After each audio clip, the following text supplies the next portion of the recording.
डीहेलोजिनेशन का मतलब है रिमूवल ऑफ हेलोजेंस। डीहेलोजिनेशन का मतलब रिमूवल ऑफ हेलोजेंस।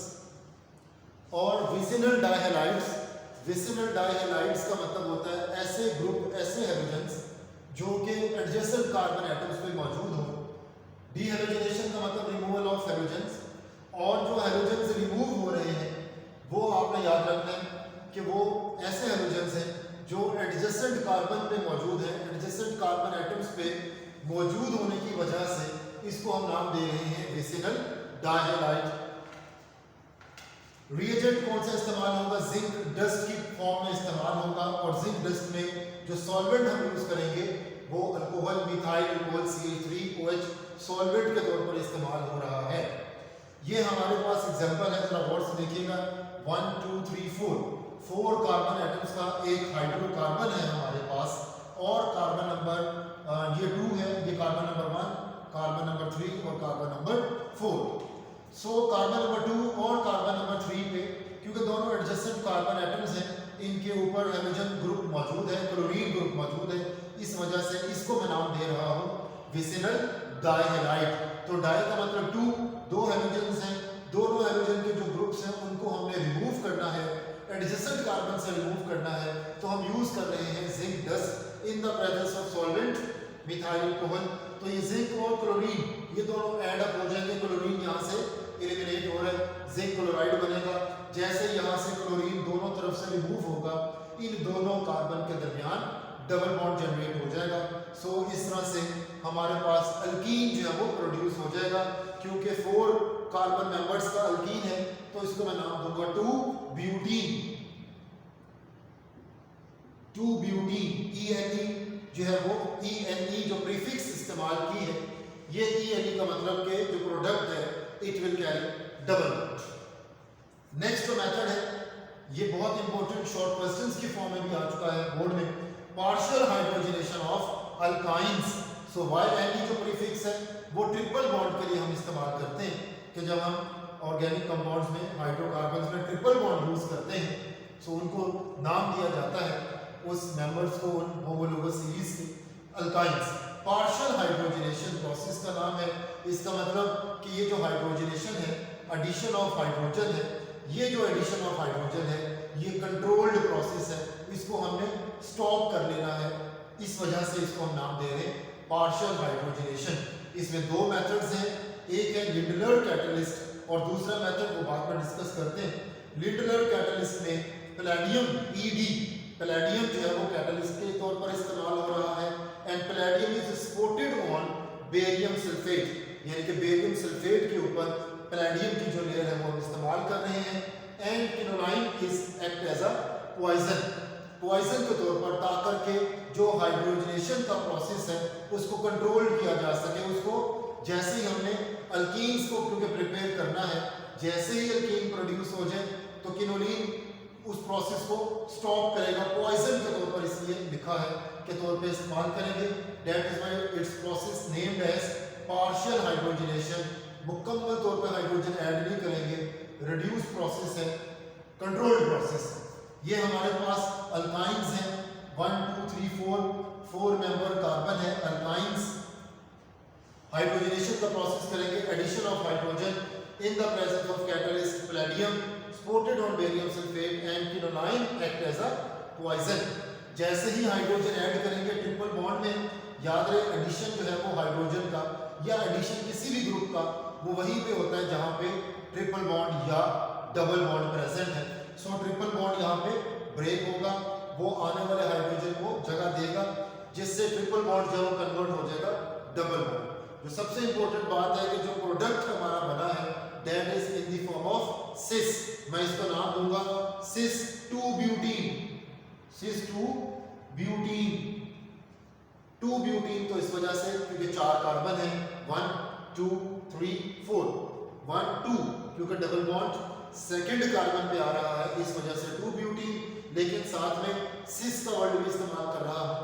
तो याद रहे कि जब लिंडलर कैटलिस्ट इस्तेमाल करूंगा पार्शियल हाइड्रोजनेशन के रिजल्ट में सिस प्रोडक्ट बनेगा, सिस अल्कीन बनेगा।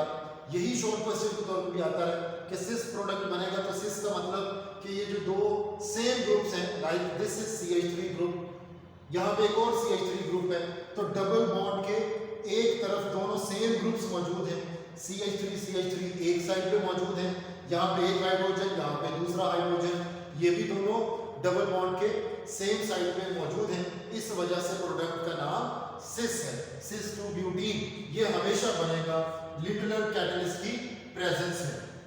सेकंड जो इसमें पार्शियल हाइड्रोजनेशन में, कंट्रोल्ड हाइड्रोजनेशन के रिजल्ट में जो सेकंड एक और कैटलिस्ट इस्तेमाल कर रहे हैं वो है sodium in the presence of liquid ammonia, और टेम्परेचर हम यूज करेंगे माइनस में, -33 डिग्री सेल्सियस।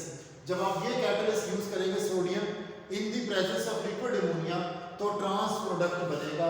लास्ट जो हाइड्रोजनेशन का प्रोसेस बताया है इन the presence of literal catalyst, उसमें प्रोडक्ट हमेशा सिस बनेगा। यहाँ पे सोडियम और लिक्विड अमोनिया के रिजल्ट में जो प्रोडक्ट बनेगा वो ट्रांस बनेगा। ट्रांस का मतलब कि डबल बॉन्ड के सराउंडिंग में, डबल बॉन्ड के इर्द गिर्द जो सेम ग्रुप्स हैं वो अपोजिट डायरेक्शन में मौजूद हैं। लाइक अगर आप गौर करें, ये डबल बॉन्ड है, डबल बॉन्ड का ये एक कार्बन, ये डबल बॉन्ड का सेकंड कार्बन, इसके एक तरफ यहाँ पे CH3 मौजूद है, लेकिन सेकंड कार्बन के CH3 ग्रुप उसकी बिल्कुल अपोजिट डायरेक्शन में मौजूद है। क्योंकि जो दो ग्रुप सेम है वो अपोजिट डायरेक्शन में मौजूद है, इसलिए प्रोडक्ट को नाम कहते हैं ट्रांस। ट्रांस का मतलब ही यही है, अपोजिट डायरेक्शन में, अपोजिट साइड्स में जो दो सेम ग्रुप्स हैं वो मौजूद हैं। तो सोडियम और लिक्विड अमोनिया और टेम्परेचर -33 डिग्री सेल्सियस जब प्रोवाइड करेंगे तो अल्कीन्स बनेंगे, लेकिन कौन से अल्कीन्स बनेंगे? ट्रांस अल्कीन्स बनेंगे, क्योंकि इसमें भी टोटल 4 कार्बन है। So first carbon, second carbon, third carbon और फोर्थ कार्बन। क्योंकि सेकंड कार्बन पे डबल बॉन्ड आ रहा है इसलिए मैंने इसको नाम दिया 2 ब्यूटीन।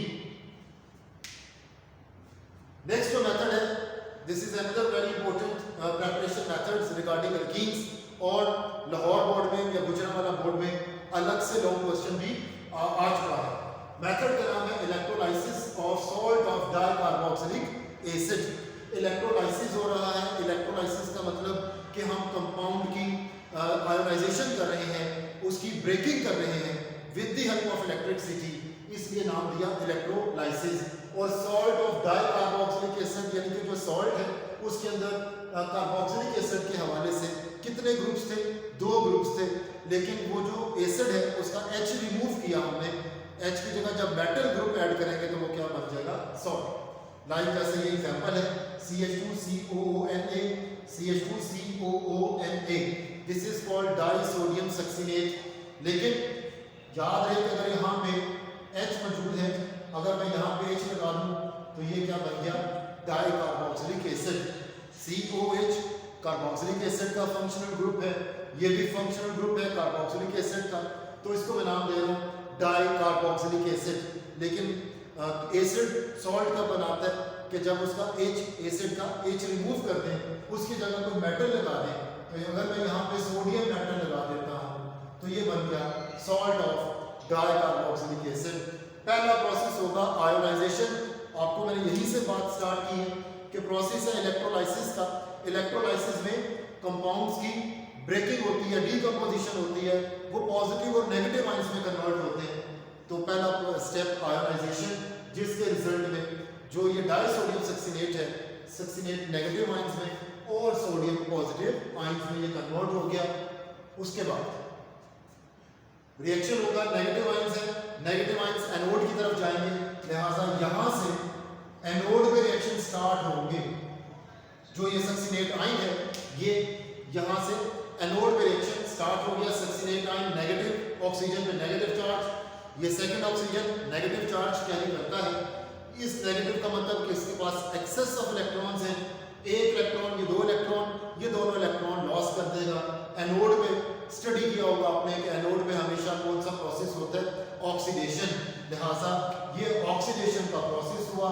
ऑक्सीडेशन का मतलब लॉस ऑफ इलेक्ट्रॉन, ये दोनों ऑक्सीजन टोटल 2 इलेक्ट्रॉन्स लॉस करेंगे।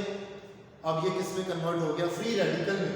ये कन्वर्ट हो गया फ्री रेडिकल। फ्री रेडिकल का मतलब है कि इसके पास अनशेयर्ड पेयर ऑफ इलेक्ट्रॉन है। ये जो डॉट है इसका मतलब ये ऑक्सीजन का अपना इलेक्ट्रॉन है, ये भी ऑक्सीजन का अपना इलेक्ट्रॉन जो किसी किस्म की बॉन्डिंग में हिस्सा नहीं ले रहा, अनशेयर्ड पेयर मौजूद है इसके पास। इस अनशेयर्ड पेयर की वजह से इसको हमने नाम दिया फ्री रेडिकल।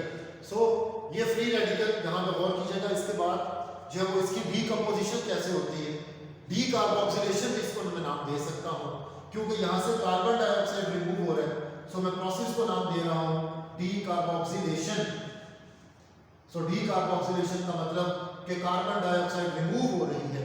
कैसे रिमूव हो रही है, यहाँ पे ये जो अनपेयर्ड इलेक्ट्रॉन को रिप्रेजेंट किया है डॉट से, क्योंकि ये फ्री रेडिकल बन गया और फ्री रेडिकल बहुत ज्यादा रिएक्टिव होता है, लिहाजा जैसे ये वाला इलेक्ट्रॉन इस कार्बन और ऑक्सीजन के तरफ शिफ्ट हुआ, यहाँ से इस कार्बन का और CH2 का जो बॉन्ड है वो ब्रेक हो रहा है। सो दोबारा देख लें कि जैसे ये फ्री इलेक्ट्रॉन अनशेयर्ड इलेक्ट्रॉन है, ये इलेक्ट्रॉन पेयर जैसे इस कार्बन और ऑक्सीजन की तरफ शिफ्ट हुआ, यहाँ से कार्बन का और CH2 का बॉन्ड ब्रेक हो गया। जैसे ये बॉन्ड ब्रेक होगा तो ये C डबल बॉन्ड O और इस कार्बन और ऑक्सीजन के दरमियान भी डबल बॉन्ड जनरेट हो जाएगा because of this unshared electron. इस अनशेयर्ड इलेक्ट्रॉन की वजह से जैसे ये कार्बन की तरफ शिफ्ट होगा, इस कार्बन और ऑक्सीजन का डबल बॉन्ड जनरेट हो जाएगा और यहाँ से ये बॉन्ड ब्रेक हो जाएगा दोनों तरफ से, लिहाजा ये CH2 डबल बॉन्ड जनरेट कर लेंगे, अल्कीन का मॉलिक्यूल बन गया और दो कार्बन डाइऑक्साइड के मॉलिक्यूल जनरेट होंगे। एक कार्बन डाइऑक्साइड ये है, दूसरा कार्बन डाइऑक्साइड और से देख रहे हैं C डबल बॉन्ड O, और जैसे ये इलेक्ट्रॉन इधर शिफ्ट होगा तो यहाँ पर भी C double bond O generate होगा। कार्बन डाइऑक्साइड के दो मॉलिक्यूल्स जनरेट हुए। इस प्रोसेस को मैंने नाम दिया है डी कार्बोक्सिलेशन। तो यहाँ तक वो तमाम रिएक्शंस कंप्लीट हो जाएंगे जो एनोड पे हो रहे हैं। तो एनोड पे पहला प्रोसेस होगा ऑक्सीडेशन, जिसमें जो नेगेटिव आयंस है सक्सिनेट नेगेटिव आयंस वो फ्री रेडिकल में कन्वर्ट होगा। फ्री रेडिकल जो है वो आगे डी कार्बोक्सिलेशन का प्रोसेस करेगा। फ्री रेडिकल में इलेक्ट्रॉन्स की मूवमेंट ये रेड एरो से शो की है, यानी कि किस तरह से बॉन्ड बन रहा है और ब्रेक हो रहा है। दो कार्बन डाइऑक्साइड के मॉलिक्यूल्स सेपरेट आउट हो जाएंगे, अल्कीन का मॉलिक्यूल बन जाएगा। उसके बाद कैथोड में रिएक्शन होगा। इलेक्ट्रोलाइसिस में हम एक्वस सॉल्यूशन यूज करते हैं, लिहाजा वाटर मौजूद है। वाटर दो इलेक्ट्रॉन्स को गेन करेगा। कैथोड में कौन सा प्रोसेस होता है, कैथोड पे रिडक्शन का प्रोसेस होता है। रिडक्शन का मतलब गेन ऑफ इलेक्ट्रॉन्स। ये दो इलेक्ट्रॉन कहाँ से आएंगे, ये दो इलेक्ट्रॉन यहाँ से आएंगे जहाँ पे एनोड पे ऑक्सीडेशन का प्रोसेस हो चुका है। So water after the gaining of two electrons ये प्रोड्यूस करेगा हाइड्रोजन गैस और उसके रिजल्ट में बनेंगे हाइड्रोक्साइड आयंस। ये hydroxide ions negative charge carry करते हैं। बिल्कुल स्टार्ट में हमने जनरेट किया था पॉजिटिव आयंस, ये दो sodium positive ions, two hydroxide ions, ये दोनों मिलकर क्या बना देंगे, सोडियम हाइड्रोक्साइड। तो ऑन द होल अगर इस प्रोसेस को देखें तो हमारे पास कौन कौन से प्रोडक्ट मिले, हमारे पास प्रोडक्ट आए हैं अल्कीन का molecule, carbon dioxide, hydrogen gas और इसके साथ सोडियम हाइड्रोक्साइड। तो ये मेथड्स थे general methods of preparation of alkenes. जो आखिरी मेथड डिस्कस किया है ये अलग से बड़ा इंपॉर्टेंट लॉन्ग क्वेश्चन है, और इससे पहले जो डिस्कशन में हमने लिंडलर कैटलिस्ट और दूसरा इसका एक मेंबर जो ट्रांस अल्कीन बनाने के लिए, ये दो अलग से शॉर्ट क्वेश्चंस के लिए भी इंपॉर्टेंट क्वेश्चंस हैं। उम्मीद है कि आपको तमाम मेथड समझ आ गए होंगे। बहुत शुक्रिया।